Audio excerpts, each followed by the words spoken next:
जय हिंद दोस्तों। आज हम लोग इस वीडियो में विजन आईएएस का मंथली मैगजीन का इंटरनेशनल रिलेशंस का पार्ट फिफ्थ करेंगे और टॉपिक का नाम है Farzad B gas field. So let's begin. ये जो गैस फील्ड है ये हम लोग को ईरान में मिला था। ईरान के बगल में जो सी है उसमें मिला था। 2008 में ओएनजीसी और आईओसीएल सारी कंपनी मिलकर के, इंडिया की ऑयल कंपनी मिलकर के ओवीएल्स का फॉर्मेशन की थी। 2002 में फॉर्मेशन की थी और 2008 में इन्होंने ईरान के बगल में फरजाद बी गैस को ढूंढ निकाला। 2008 से बहुत लफड़ा होता है, उसको हम लोग देखेंगे आगे कैसे कैसे उसका इवोल्यूशन हुआ है उस चीज़ का। ठीक है। तो न्यूज़ में ये है कि ईरान जो है हम लोग से ये डील लेकर के अपने कंपनी को दे दिया, मतलब अपने कंट्री कंपनी को दे दिया, डिस्पाइट हम लोग ढूंढे थे उसको।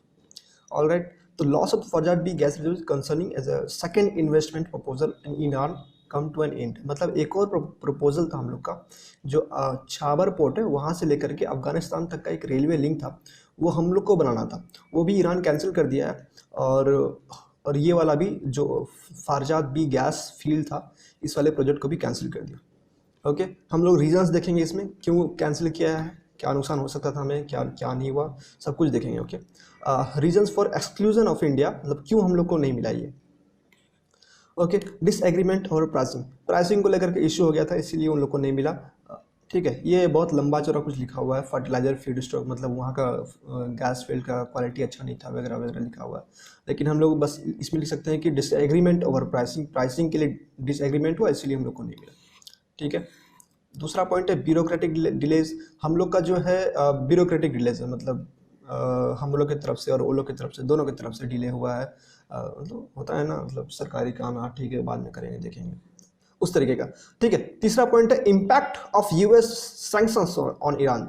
2008 में हम लोग ढूंढे थे, फिर उसके बाद यूएस सैंक्शन लगा, फिर 2015 में फिर हम लोग को मौका मिला था जब JCPOA हुआ था, मतलब joint comprehensive plan of action आया था यूएस से, फिर थोड़ा सा सैंक्शन लिफ्ट किया था ईरान के ऊपर, फिर हम लोग को मिला था चांस। लेकिन फिर डोनाल्ड ट्रंप आगे 2018 में वापस से सैंक्शन ला दिए, JCPOA से वापस हो गए वो, तो हम लोग को फिर से नुकसान हुआ। अभी जो बाइडन आए हम लोग को लगा कुछ अच्छा होगा, लेकिन वापस से ईरान अपने अपने अपने कंट्री के कंपनी को दे दिया ये प्रोजेक्ट।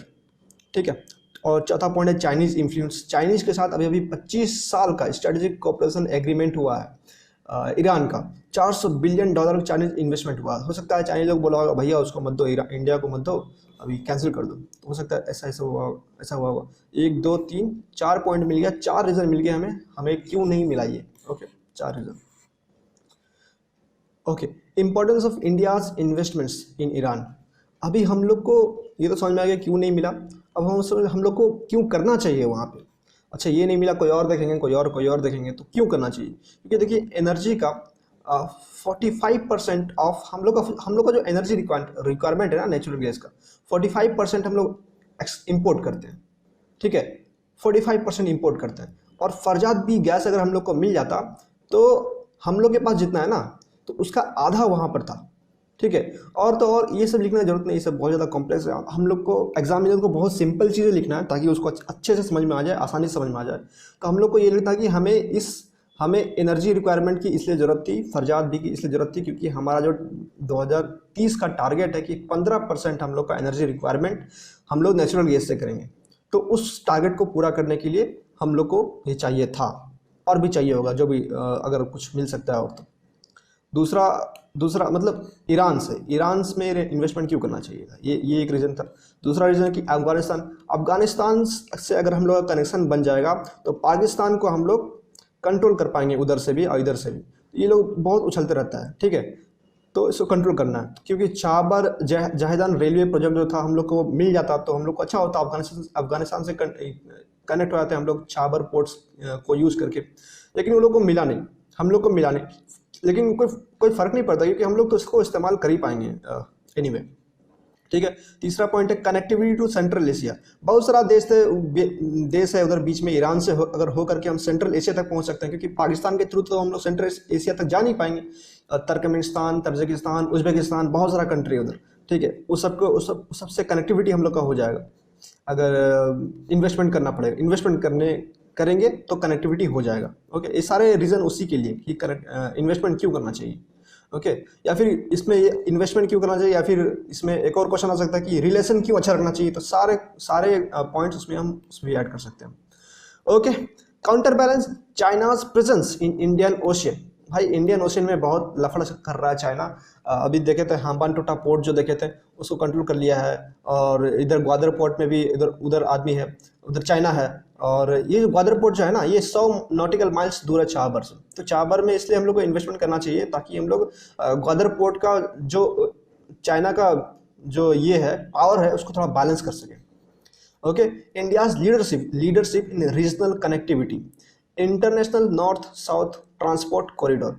यहाँ एक बहुत सही चीज़ है, ये मुंबई टू मॉस्को करके, मुंबई टू मॉस्को का एक इंडिया रास्ता सुझाया था कि ये करना चाहिए हम लोग को।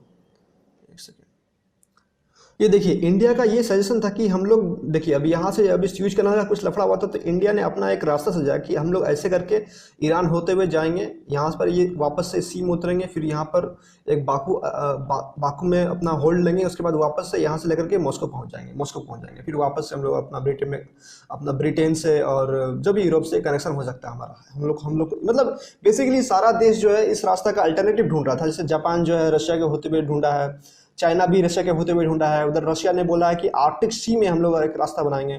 तो बहुत सारे अल्टरनेटिव दिखाया था, तो इंडिया का ये अल्टरनेटिव था कि ये बहुत सही अल्टरनेटिव है। ठीक है, तो उसी अल्टरनेटिव का ये नाम है international north south transport corridor, INSTC। इसको याद कर लेंगे, हो जाएगा अपना। देखिए ईरान के साथ इंडिया का रिलेशन होना बहुत ज़रूरी है, और इसके लिए हम लोग को वहाँ पर इन्वेस्टमेंट करना पड़ेगा। ये जो सारे पॉइंट्स हैं इन्वेस्टमेंट से रिलेटेड है, तो वहाँ पर ज़रूरी क्योंकि हम लोग का वहाँ बहुत सारा डायस्पोरा काम करता है, बहुत सारे पैसे आते हैं वहाँ से, $42 बिलियन वहाँ से इस रीजन से आता है, ईरान से नहीं बोलूँगा, इस रीजन से आता है इंडिया पे। तो बहुत जीडीपी को बहुत अच्छा कंट्रीब्यूट करता है, इसलिए इस रीजन का स्टेबिलिटी होना बहुत ज़रूरी है। इसीलिए ईरान के साथ हम लोग को डिप्लोमेटिक टाइज रखना बहुत ज़रूरी है। अफगान के साथ पीस नेगोशिएशन में हम लोग ईरान का स्टेबिलिटी काम कर सकता है। अगर ईरान में स्टेबिलिटी रहा तो ईरान के थ्रू हम लोग अफगानिस्तान में जा सकते हैं, वहाँ पर पीस नेगोशिएशन का बात कर सकते हैं, और यहाँ जो मिलिटेंट ऑर्गेनाइजेशन है तालिबान है उनको भी बात कर सकते हैं, जो भी टेररिस्ट ऑर्गेनाइजेशन उनको कंट्रोल कर सकते हैं, क्योंकि ये इधर ही तालिबान है, और तालिबान काफ़ी हद तक इंडिया में टेररिस्ट फैलाने के लिए जिम्मेदार है। तो हम लोग बात करके उसको सुलझा सकते हैं।